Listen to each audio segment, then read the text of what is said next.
휴가 잘 이렇게 보내셨습니까? 오늘 또 이렇게 가정에서 예배 드리시는 분들을 향해서 우리도 한번 손 한번 흔들어 주시겠습니다. 예, 사랑합니다. 예, 축복합니다. 예. 답변이 들려와요? 가정에서도 이렇게. 성령 강림후 9번째 주일입니다.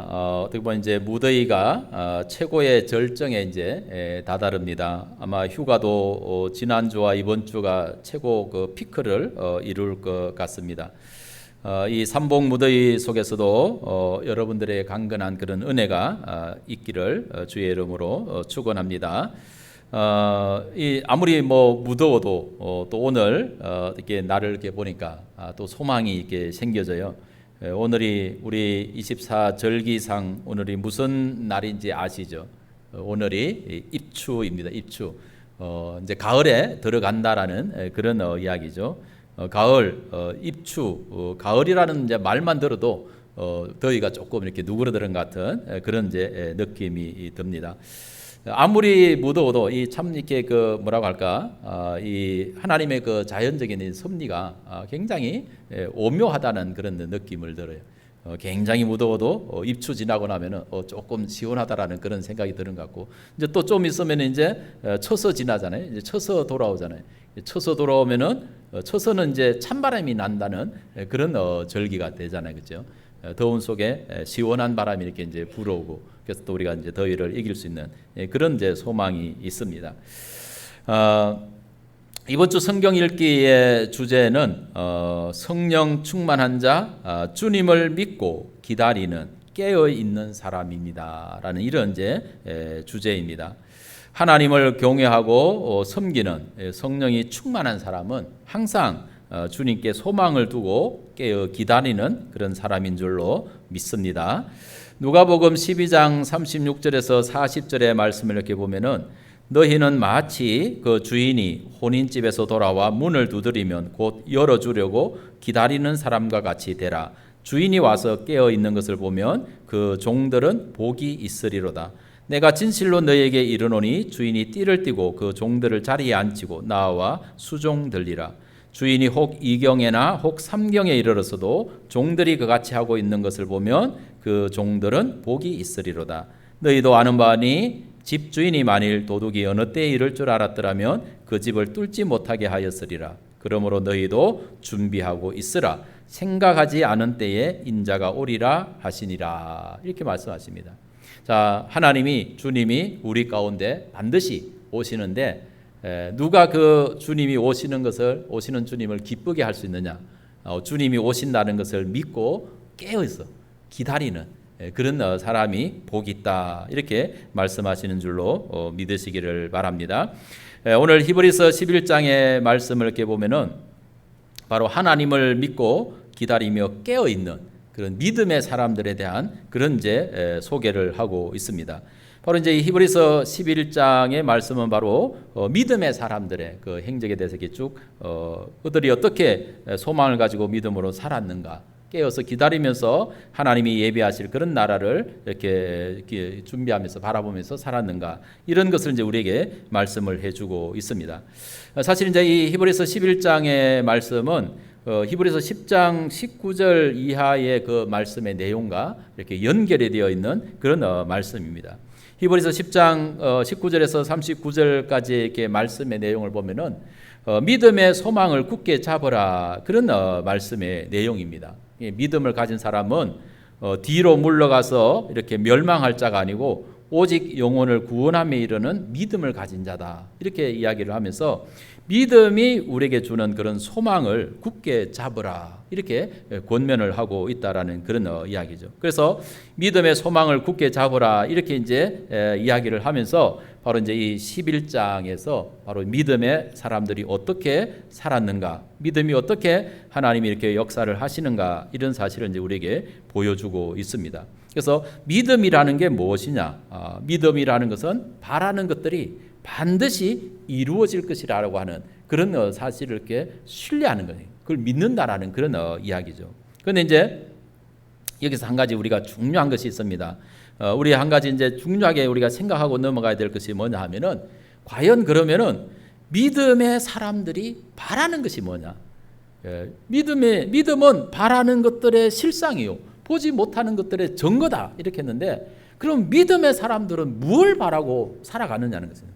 무엇을 소망하면서 살아가느냐라고 하는 이런 사실이죠.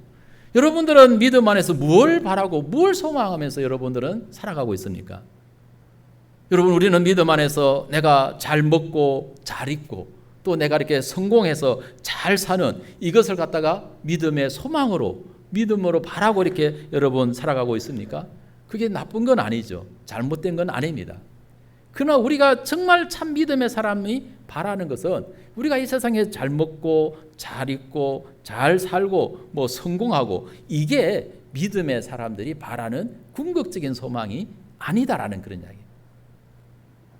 우리가 만약에 그걸 궁극적인 소망이라고 알고 믿음으로 그걸 바라고 이렇게 해서 그걸 소망하고 세상에서 산다면은 우리는 하나님의 말씀을 잘못 이해하고 있는 것이다라는 그런 이야기죠. 지난주에 누가복음 12장 말씀에서 자기를 위해서 재물을 쌓아두고 하나님께 대하여 부여하지 못한 그런 사람에 대해서 어리석은 사람이라고 그렇게 말씀하는 것을 우리가 들었습니다. 예수님의 어리석은 사람의 비유에 대해서 목숨을 위해서 무엇을 먹을까, 몸을 위해서 무엇을 입을까 염려하지 말고 하나님의 나라와 하나님의 의를 구하고 소유를 팔아서 구제함으로 보물을 하늘에 쌓아두라, 그렇게 말씀하고 있습니다. 믿음의 사람들이 바라는 것이 뭐냐? 믿음의 사람들이 바라는 것은 무엇을 잘 먹고 무엇을 잘 입고 내가 어떻게 성공하고 내가 어떻게 잘 되는가, 이걸 바라는 것이 아니다라는 그런 이야기입니다. 진짜 믿음의 사람들이 바라는 것은 뭐냐? 바로 하나님의 나라가 임하고 하나님의 뜻이 이루어지는 것, 이걸 바라고 살아야 돼요. 이걸 소망하고 사는 사람이 진짜 믿음을 가진 그런 사람이다, 이렇게 우리에게 말씀해 주고 있는 것이죠. 그래서 믿음은 바라는 것들의 실상이요 보이지 않는 것들의 증거다, 이렇게 말씀하시는 것은 바로 하나님이 약속하신 것이 우리 눈에는 지금 보이지 않는 것 같은 그런 것이라 할지라도 그 하나님이 약속하신 것은 반드시 이루어질 것이다라고 하는, 그걸 확신하는 것이 바로 믿음이다, 이렇게 우리에게 말씀을 하고 있는 것이죠. 그래서 이 히브리서에서 말하는 11장에서 말하는 이 믿음의 선진들은 바로 이걸 바라고 소망하면서 살았다는 것입니다.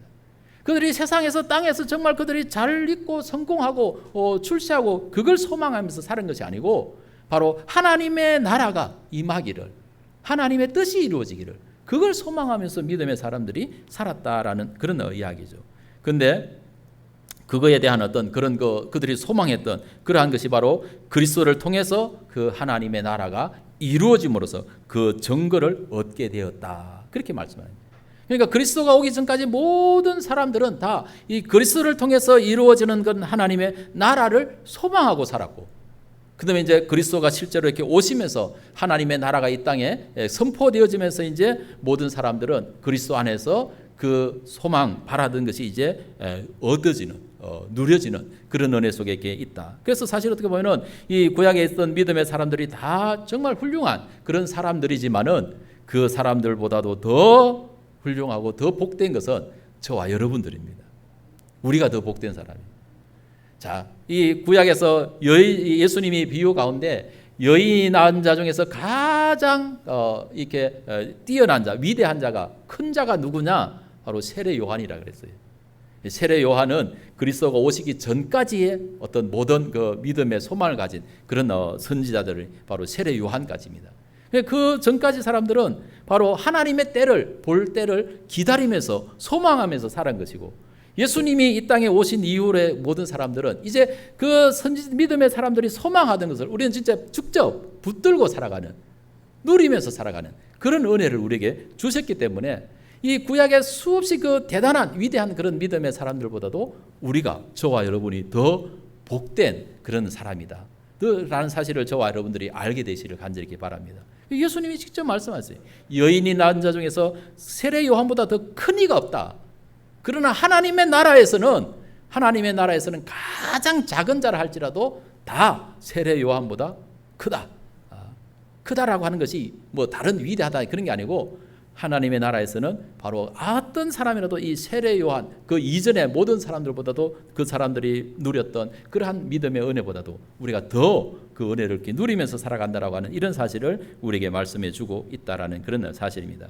그래서 이 히브리서를 기록한 이 저자는 아담 이후로 아벨, 에녹, 노아, 아브라함, 이삭, 야곱, 모세 등등 이런 모든 믿음의 선진들이 믿음으로 어떤 삶을 살았고 하나님께서 그 증거를 어떻게 보여주셨는지 이걸 이렇게 설명해 주고 있다라는 그런 사실을 우리가 깨달을 수 있습니다. 그렇기 때문에 지금도 믿음으로 사는 사람은 바로 이 믿음의 선진들이 이렇게 소망하면서 살았던 것처럼 그 믿음의 결과가 우리 눈에 보이지 않을지라도 하나님이 이루실 것을 믿고 기다리면서 사는 그런 사람이 되어야 된다라고 하는 사실을 우리에게 말씀해 주고 있는 줄 믿으시기를 바랍니다.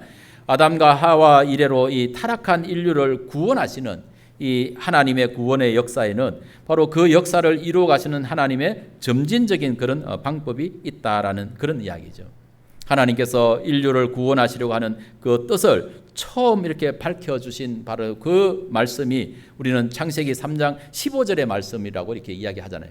창세기 3장 15절의 말씀은 하나님께서 말씀을 불순종하고 선악과를 먹은 아담과 하와를 이제 에덴 동산에서 내어 보내시면서 그냥 내어 보내지 않고 가죽옷을 지어서 입혀서 내보냈다 그랬잖아요. 그 가죽옷은 바로 우리 인간의 부끄러운 어떤 그런 부분을 덮어주는 그런 가죽옷이거든요.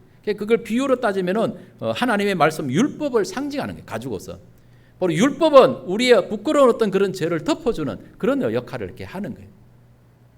그러면서 바로 이제 그들을 구원하시겠다고 하나님이 창세기 3장 15절에서 말씀하죠. 내가 여인의 후손을 통해서 사단의 머리를 뱀의 머리를 짓밟게 하고 그로 말미암아 우리 모든 인류를 이 사단의 권세 아래서 이렇게 구원한다라고 하는 것이 바로 이제 창세기 3장 15절의 구속의 그 말씀이다라는 그런 사실을 우리가 깨달을 수가 있습니다. 바로 이제 그것은 하나님께서 죄로 말미암아 이렇게 범죄한 아담과 하와를 이렇게 에덴 동산에서 내어 보내시면서 바로 우리를 구원하겠다고 하는 그 첫 번째 약속을 주신 그 말씀이에요. 하나님의 모든 성경 속에서 일어나는 이 구속의 역사는 바로 그 약속의 말씀을 근거로 해서 하나님이 지금도 일을 하고 계신다라는 이런 사실을 우리는 깨달을 수가 있는 그런 말씀이죠. 하나님께서 먹지 말라고 한 이 선악과를 먹고 난 인생들은 눈이 밝아져서 자기의 허물과 서로의 그런 허물을 보게 됐다라는 그런 이야기입니다. 근데 자기의 이 선악과를 먹고 나서 보니까는 이 눈이 밝아져 가지고 자신의 허물도 보이고 다른 사람들의 허물도 보이는 거예요. 근데 분명히 이 선악과를 먹으면은 먹음직도 하고 보암직도 하고 지혜롭게 할 만큼 탐스럽기도 하다 그랬는데 그거 먹고 나니까는 상황이 전혀 이렇게 달라진 거예요. 눈은 밝아졌어요. 눈은 밝아졌는데 진짜 봐야 될 것은 보지 않고 보지 말아야 될 그런 것들이 보이기더라는 거예요. 그래서 그게 복이 되지 못하고 오히려 저주가 되어져 버린 이런 상황을 우리는 맞게 됐다라는 그런 사실을 이렇게 볼 수가 있는 그런 말씀이죠. 그러니까 여러분 이 사람의 눈이라고 하는 것이 우리가 무엇을 이렇게 본다라고 하는 것이 무엇을 안다라고 하는 것이 참 어떻게 보면 굉장히 그 이상한 어떤 그런 힘을 가지고 있다라는 그런 사실을 우리는 깨닫게 되어져요. 뭐냐면은 우리가 다른 사람의 옳고 그름 그 모든 것들을 이렇게 미워하는 그런 마음으로 그런 눈으로 모든 것을 이렇게 바라보면은요 우리는 뭐가 보일까? 다른 사람들이 잘하는 것이 보일까? 잘하는 것보다도 오히려 못하는 것들이 더 보이게 돼 있어요. 우리가 그런 어떤 옳고 그름 선과 악을 이렇게 구별할 줄 아는 이 저주받은 이런 눈을 가지고 모든 것을 바라보면은요 다른 사람들이 잘하는 것보다 못하는 게 더 잘 보여요. 크게 보여요. 그래가지고 그것 때문에 사람을 이렇게 저렇게 막 평가하고 난도질하고 그러는 거예요. 그러면서 막 이렇게 못하는 것 때문에 미워하는 어떤 그런 마음들이 막 이렇게 생기는 거예요. 자, 그런 어떤 그 미워하는 어떤 그런 마음이 이렇게 생기면은요 참 이상합니다. 잘하는 것조차도 나중에는 그냥 믿게 보여져.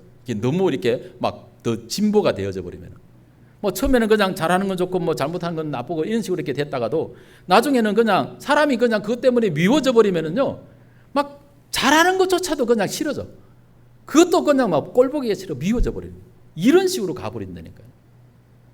그게 바로 우리가 이 선과 악을 아는 눈을 가진 것의 저주라는 것입니다.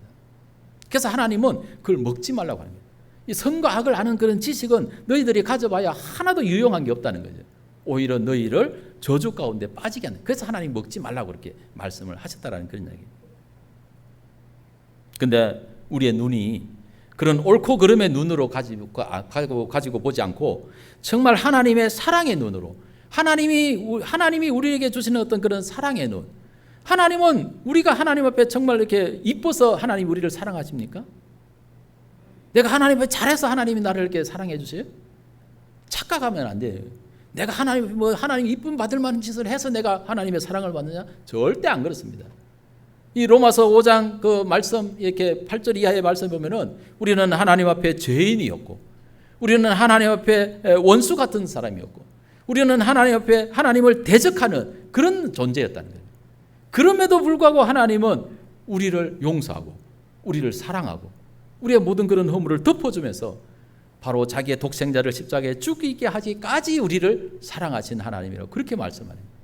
그러니까 무슨 이야기예요? 하나님은 우리를 어떻게 바라보시냐? 하나님은 우리로 하여금 옳고 그름의 눈으로 보지 않으려고 항상 우리를 사랑의 눈으로 보려고 한다는 그런 이야기예요.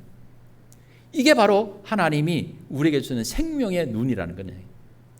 선악을 아는 저주의 눈이 아니라 이 생명나무의 열매, 그걸 먹고 이렇게 바라보기를 원하는 그런 눈이다라는 이 말씀이라는 거죠. 그러니까 우리가 그 하나님의 눈으로, 사랑의 모든 눈으로 모든 것을 이렇게 바라보면은요, 다 좋게 보이게 되는 거예요. 다 좋게 보여요. 다른 사람의 허물도, 약점도 좋게 보이는 거예요. 그게 사랑의 눈에, 하나님의 눈의 특징이라니까. 우리가 여러분 그런 것을 경험하기가 힘들어서 잘 안 느껴지는지도 몰라요. 그런데 경험해 보면은 우리가 모든 것을 사랑의 눈으로만 바라보면은 그냥 실수하는 허물 같은 거 이런 것조차도 정말 이렇게 귀엽게 보이고 좋게 보여요. 그래서 사람들이 그러잖아요. 이게 사람들이 연애를 하고 이렇게 결혼을 할 때는 그냥 맨정신 가지고는 결혼도 못 한다는 거예요. 왜? 사람이 항상 좋은 것만 보이겠어요? 허물도 보이는 거죠. 결혼하고 나면은 허물이 더 보여. 처음에는 거리를 두고 볼 때는 그냥 이렇게 단점도 잘 안 보이고, 하여튼 사랑할 때는 눈에 콩깍지가 씌어가지고 허물도 잘 안 보여요. 그냥 허물도 잘못된 것도 그냥 이쁘게 보여.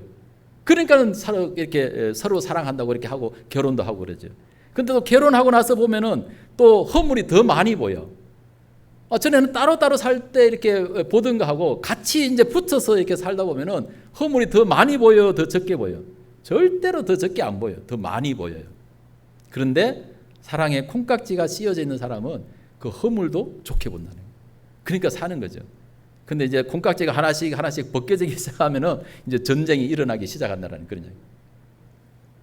그러니까 여러분 우리가 알아야 되는 것은 뭐냐 하면은 하나님의 세계, 바로 이 믿음의 세계라고 하는 것은 사랑의 세계라는 거예요. 사랑의 세계.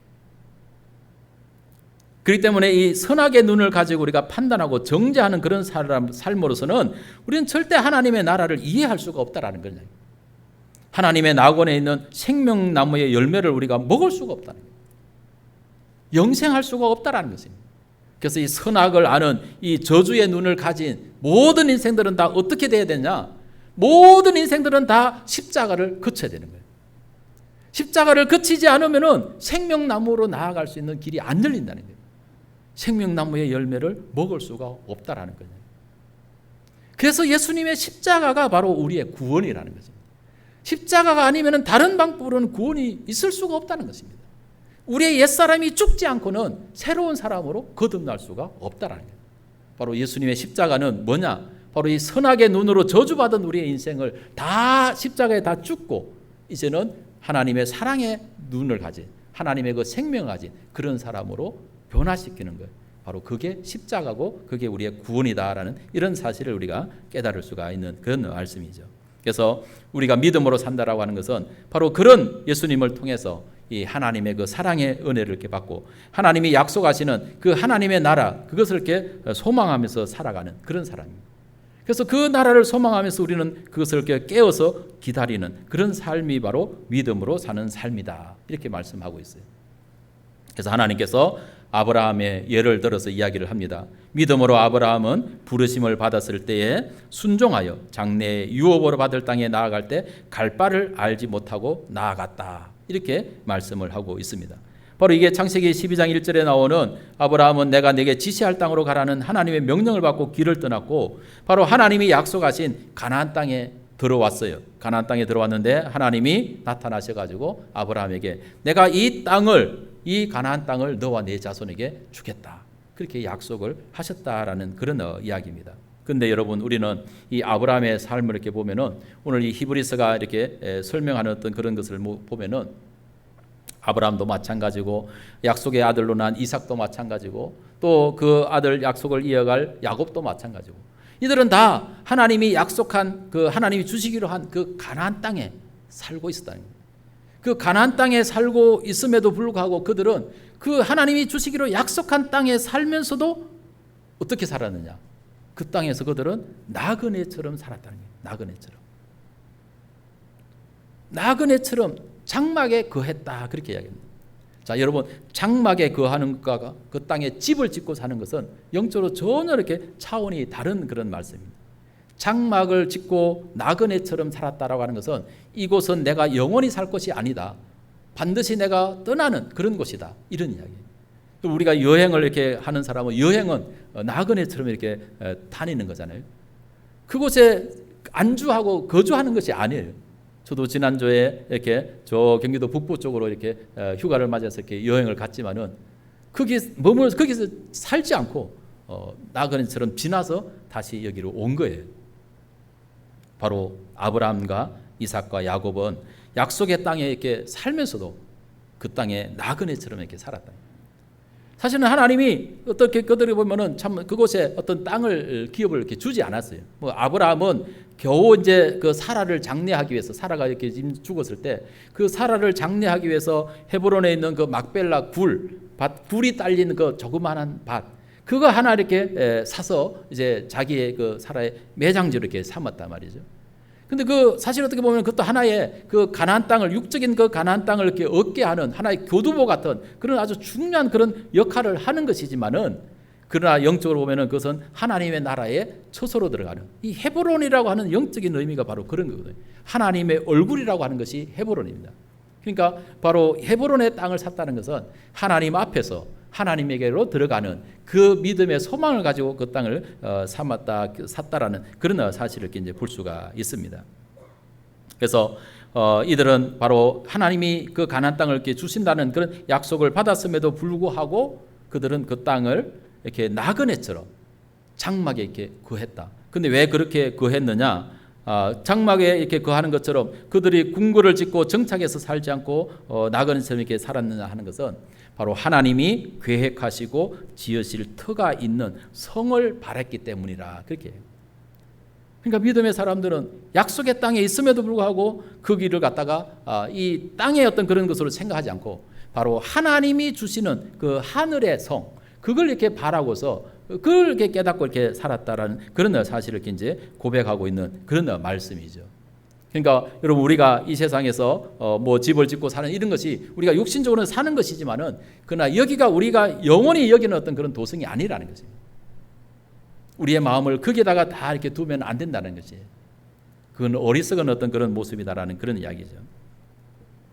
그래서 우리는 믿음의 사람들이 바라는 소망은 이 땅에 있는 그러한 것이 아니라 바로 하나님 나라를 소망하고 깨어서 기다리며 사는 그런 삶이어야 된다라는 사실을 우리에게 말씀을 해주고 있습니다.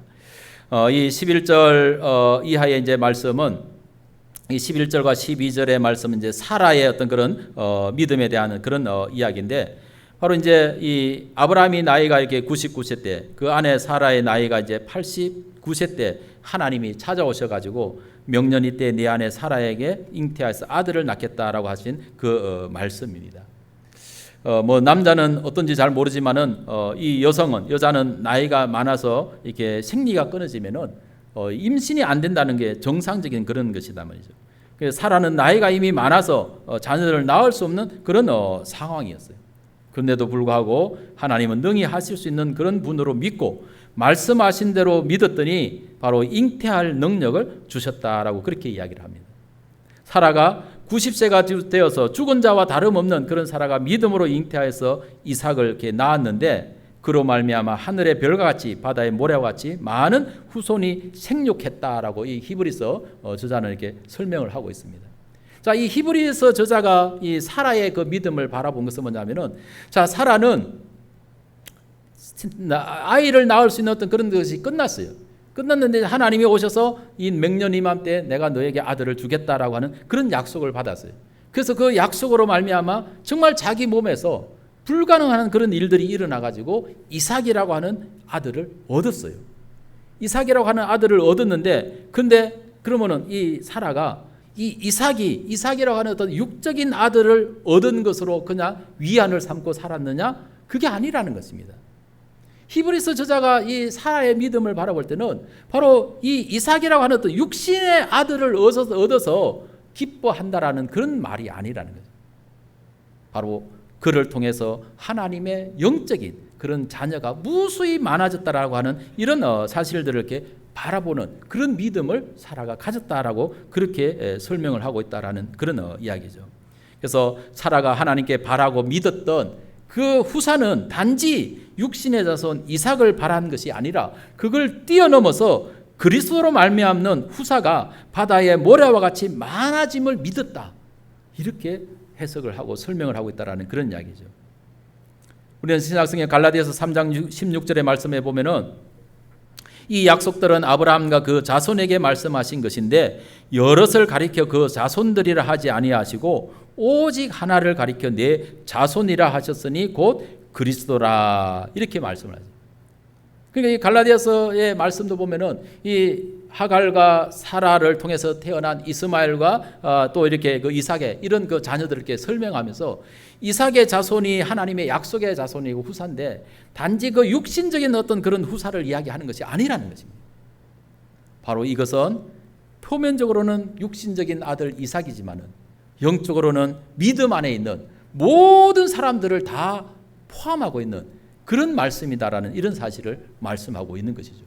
그러니까 사라의 믿음은 내가 육신의 아들 이삭을 하나 얻어서 정말 내가 너무 기쁘다, 너무 즐겁다, 이 차원이 아니라 이 이삭을 통해서 하나님이 약속하시고 하나님이 구원하시는, 하나님이 보내시는 그 구원자 예수 그리스도를 통해서 모든 사람들이 그 안에서 구원을 얻는, 그 수많은 영혼들이 구원받아 하나님의 나라의 백성이 되어지는 이 소망까지 사라가 바라보았다라는 그런 이야기. 그게 바로 사라의 믿음이다라는 거예요. 히브리서 저자가 해석하는 사라의 믿음입니다. 자, 여러분, 우리가 자녀를 낳아서 이렇게 한 자녀가 어떤 이렇게 육신의 자녀를 낳아서 얻어서 기쁘다, 이게 아니라는 것입니다. 모든 사람들이 그 아들이 그 그리스도 안에서 바로 영원한 하나님의 나라의 그 은혜를 받는, 그 믿음으로 구원받은 그런 사람들을 바라볼 수 있는 그 원대한, 그러니까 하나님의 나라에 있는 모든 사람들은 다 영적인 우리의 자녀들과 같다라는 그런 사실을 우리에게 깨우쳐주는 그런 말씀입니다. 우리가 하나님의 말씀을 믿고 하나님의 뜻대로 순종하면은 하나님의 약속은 반드시 실제가 되고 증거가 되게 하시는 그런 분이시라는 것을 믿으시기를 바랍니다.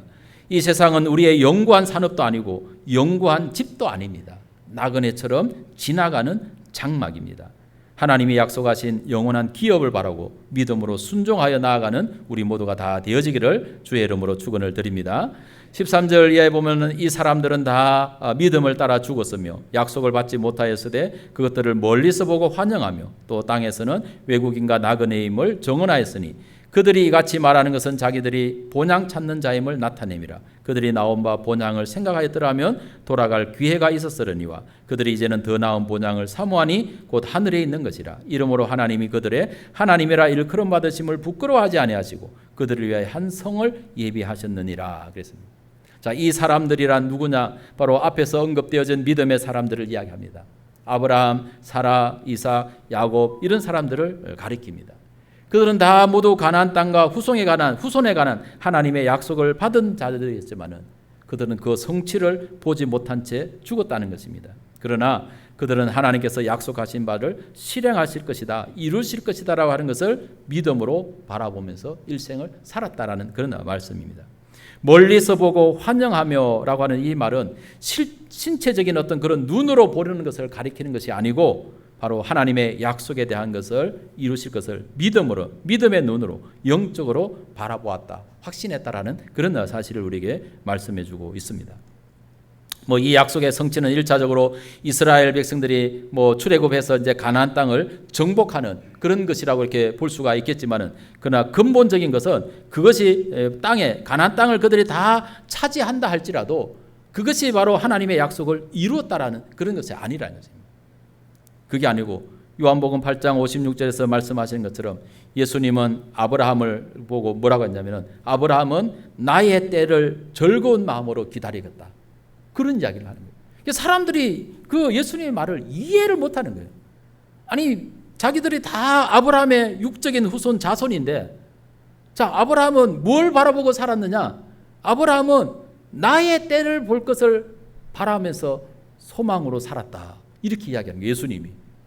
그러니까 사람들이 예수님 보고 뭐라고 하는지, 아니 네가 나이가 50도 안 된 게 무슨 아브라함이 니를 바라보고 살았다, 네가 아브라함보다 더 큰 자냐, 이러면서 따지고 묻는 거예요. 바로 육적인 한계를 벗어나지 못한 사람들의 질문 수준이라는 거예요.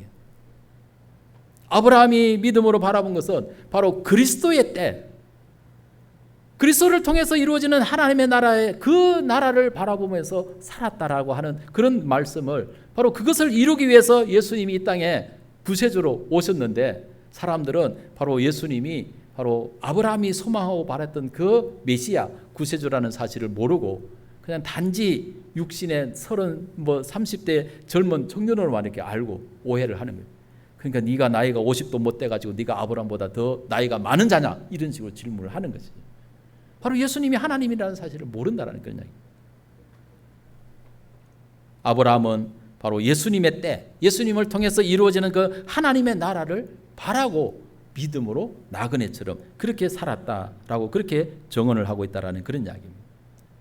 그래서 그들이 이같이 말하는 것은 자기들이 본향 찾는 자임을 나타냈다. 아브라함이나 야곱 이런 사람들이 땅에서는 외국인과 나그네라고 이렇게 정언을 했던 것은 뭐냐면, 자기들이 본향을 찾는 그런 사람인데, 자기들이 본향을 찾는 것은 땅에 있는 본향, 그 고향을 찾는 것이 아니라는 것입니다. 바로 하나님이 예비하신 영원한 본향, 그 하나님의 나라를 이렇게 찾는 그런 사람이었다라고 이렇게 이야기를 하고 있습니다. 만약에 아브라함이 자기가 나온 바 본향을 생각했더라면 돌아갈 기회가 있었을 거다라는 거예요. 아브라함의 고향이 어디예요? 갈대아 우르가 고향이 아닙니까? 근데 자기가 가나안 땅에 와서 하나님의 은혜로 성공해가지고 내가 고향을 찾아간다 하면 갈대아 우르로 얼마든지 갈 수 있다는 거죠. 그런데 아브라함은 그 갈대아 우르가 그것보다 더 좋은 그런 본향, 그 고향을 생각하고 있었기 때문에 그리로 돌아가지 않았다라는 그런 이야기입니다.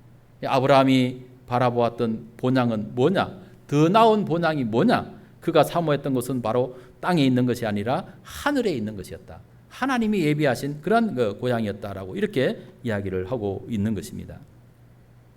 이들이 땅의 고향을 찾지 않는 그런 이유는 이 땅에 있는, 지상에 있는 어떤 그런 것들이 좋지 않아서가 아니라는 것입니다. 이렇게 안 좋은 것이 아니라 그들이 정말 바랐던 것은 바로 더 좋은 하나님이 예비하신 그 본향을 바랐기 때문이다라는 그런 사실입니다. 여러분, 이 땅에는 정말 우리는 이 땅에서 얼마나 많은 것을, 얼마나 좋은 것을 많이 누리고 또 입고 먹고 마시고, 여러분 우리만큼 정말 우리만큼 잘 먹고 잘 입고 정말 좋은 집에 잘 사는 거, 여러분 우리만큼 온 세계 사람이 우리만큼 그렇게 누리는 사람 말이 없어요. 우리 그런 이야기를 많이 했지만은, 여러분 이게 유럽에 있는 사람들이 자기들에게 선진국이라고, 유럽 사람들이 우리나라 동남아 사람들을 얼마나 무시하는지 알아요? 인종차별을 엄청 합니다. 인종차별. 이게 우리나라 사람들 되게 못 사는 사람인 줄 알고. 근데 유럽이나 외국에 있는 사람들이 한국에 와 보면요, 깜짝 놀래요. 아니, 공중에 화장실을 가도 얼마나 깨끗한지 몰라. 호텔 같아. 자기 집에 있는 화장실도 훨씬 더 좋아요. 여러분 유럽을 한번 여행을 해보면요, 화장실 갈 때도, 공중 화장실 갈 때도 돈 내고 가야 돼요. 돈을 내고 가는데도 그것이 깨끗하냐? 안 깨끗해요. 지저분해요. 한 분 들어가면 들어가기가 싫을 정도로 그런 데도 너무 많은 거예요. 아니, 우리는 이 공중에 있는데 화장실 가면은 돈도 안 내.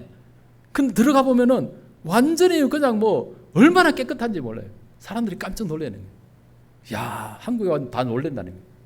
그래서 우리나라가 그때서 이렇게 정말 선진국에 산다 이러는 거예요. 정말 우리는 좋은 것을 많이 누리고 살아요. 좋은 거 너무 많이 먹어요. 좋은 옷도 많이 입고 좋은 집도 얼마나 많이 봐요. 정말 이렇게 선진국의 사람들 제대로 못 살아요. 집도 우리나라보다 훨씬 못해요. 우리는 이 땅에서 아무리 좋은 것을 누리고 아무리 좋은 것을 살아도 바로 하나님이 예비하신 그 성에 비할 수가 없다라는 그런 이야기입니다. 우리가 소망하는 것은 이 땅에 있는 것이 아니라 바로 하늘에 있는 것이다 라는 이런 사실을 저와 여러분들이 깨닫게 되어지기를 간절히 바랍니다. 그래서 정말 하나님이 예비하신 이 더 좋은 그런 본향, 이 땅의 것은 영구하지 않지만은, 완전하지 않지만은 하나님이 예비하신 그 본향은 영구한 그런 성업, 완전한 그런 하나님의 나라, 우리는 이것을 바라고 소망하는 줄 믿으시기를 바랍니다. 근데 그것을 바라고 소망하는 사람은 어떻게 해야 되느냐? 깨어 있어야 되는 거죠. 언제 주님이 오실지 모르니까, 언제 우리가 주님과 함께 그 나라를, 영원한 그런 하나님의 나라를 찾을지 모르니까 항상 주님 앞에 깨어 있는, 그리고 기다리면서 사는 그런 믿음의 사람이 된다는 그런 사실을 저와 여러분들이 이해할 수 있기를 간절히 바랍니다. 그래서 하나님을 믿는 사람들은, 믿음으로 사는 사람들은 정말 하나님이 약속한 것이 반드시 이루어진다라는 그런 사실을 우리가 이렇게 기억하면서 하나님으로부터 우리가 의롭다라 함을 이렇게 받고, 또 하나님이 예비하신 그 성을 통해서 영원한 하나님의 은혜를 누리는 우리 모두가 다 되어지기를 주의 이름으로 축원합니다. 기도하겠습니다. 거룩하신 하나님 아버지, 은혜와 사랑을 감사합니다. 믿음의 사람들이 이 세상을 살아가면서 아무리 좋은 것을 먹고 또 좋은 것을 입고 또 좋은 집을 가지고 누리고 살아도 참으로 이것은 영원한 것이 아니고 우리가 이 땅에서 누리며 살다 가는 것임을 깨닫게 하시고, 정말 우리가 바라고 소망하는 것은 하나님이 예비하신 영구한 그 도성인 줄로 이렇게 믿습니다. 믿음의 사람들을 위해서 하나님께서 예비하신 아름다운 그 천국을 소망하면서 우리가 이 땅에서 나그네처럼 믿음으로 사는 저희들이 다 되게 하여 주옵소서. 너희들은 하나님을 믿으니 또 나를 믿으라. 내 아버지 집에는 거할 곳이 많다. 내가 너희를 위하여 성을 예비하러 가노니 처소를 다 예비하면 와서 참으로 너희들을 나 있는 곳에 함께 있게 하리라고 하신 주님의 그 약속의 말씀을 오늘 우리가 믿음으로 붙들고 깨어 있게 하시고 그날을 소망하면서 믿음으로 승리하는 우리 모두 다 되게 하여 주옵소서. 예수님의 거룩하신 이름으로 간절히 기도드립니다. 아멘.